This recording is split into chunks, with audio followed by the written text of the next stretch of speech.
একটা ছক্কা বদলে দিল বাংলাদেশের টি-20 ইতিহাস। স্লগ সুইপে বল যখন উড়ে গেল সীমানার বাইরে, তখন শুধু রানই আসেনি, লিখে গেছেন নতুন অধ্যায়। সাকিব আল হাসানকে টপকে এখন এককভাবে শীর্ষে লিটন কুমার দাস। হ্যাঁ, বাংলাদেশের টি-20 ক্রিকেটের সর্বাধিক অর্ধশতকের মালিক এখন এই ব্যাটার। কিন্তু কিভাবে গড়ে উঠল এই রেকর্ড?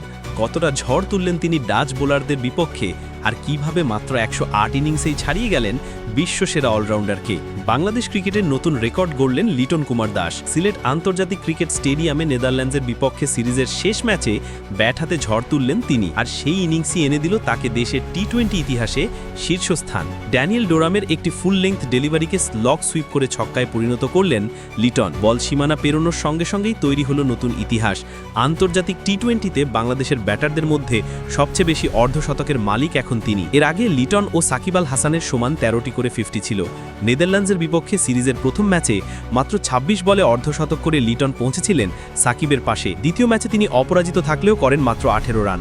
তাই সবকিছু নির্ভর করছিল শেষ ম্যাচে, আর সেখানে লিটন নিজের ব্যাট দিয়ে যেন গর্জে উঠলেন। ইনিংসের শুরুটা ছিল দারুণ আগ্রাসী। মাত্র 16 বলেই 42 রান তুলে ফেলেন লিটন। তখন মনে হচ্ছিল হয়তো খুব বড় ইনিংস খেলতে যাচ্ছেন তিনি। তবে ঠিক সেই মুহূর্তেই নামে বৃষ্টি। খেলার বিরতি যেন কিছুটা ছন্দ নষ্ট করে দেয় লিটনের। বিরতির পরে 10 বলে মাত্র 4 রান যোগ করতে পারেন তিনি, কিন্তু শেষ পর্যন্ত ডোরামের বলে ছক্কা হাঁকিয়ে পূর্ণ করেন 27 বলে অর্ধশতক। এই ইনিংসে তার ব্যাট থেকে আসে 5টি 4 এবং 3টি ছক্কা। রেকর্ডের দিক থেকে এটি বাংলাদেশের ক্রিকেটে গুরুত্বপূর্ণ মাইলফলক। সাকিব আল হাসানকে ছাড়িয়ে এখন এককভাবে শীর্ষে লিটন কুমার দাস। বিশেষত্ব হল লিটনের এই 1450 এসেছে মাত্র 108 ইনিংসে। অন্যদিকে সাকিবকে একই মাইলফলকে পৌঁছতে খেলতে হয়েছে 127 ইনিংস। অর্থাৎ লিটন শুধু রেকর্ডই ভাঙেননি, বরং দ্রুততম সময়েও এটি করে দেখিয়েছেন। যদিও ব্যক্তিগত সর্বোচ্চ রানের তালিকায় এখনও এগিয়ে আছেন সাকিব।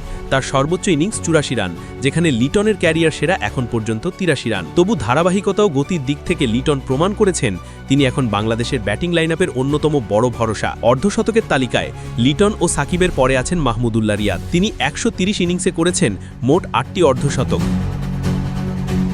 তবে আন্তর্জাতিক ক্রিকেট থেকে বিদায় নেওয়ায় সেই তালিকায় নতুন কেউ যুক্ত হবার অপেক্ষা নেই। এখন মূলত প্রতিযোগিতা চলছে লিটন ও সাকিবের মধ্যে। লিটনের এই ইনিংস শুধু একটি রেকর্ড নয়, বরং এশিয়া কাপের আগে দলের জন্য এক বিশাল আত্মবিশ্বাসের বার্তা। তিনি প্রমাণ করেছেন দায়িত্ব যখন কাঁধে আসে তখনও তিনি ব্যাট হাতে হতে পারেন বিধ্বংসী। আর অধিনায়ক হিসেবে তার এই ফর্ম পুরো দলের মনোবল বাড়িয়ে তুলবে। শেষ পর্যন্ত রেকর্ডের মালিকানা গেল লিটনের হাতে। সাকিবকে পেছনে ফেলে ইতিহাসের শীর্ষে উঠে গিয়ে লিটন দাস জানিয়ে দিলেন বাংলাদেশ ক্রিকেটের নতুন অধ্যায় এখন শুরু তার ব্যাট দিয়েই।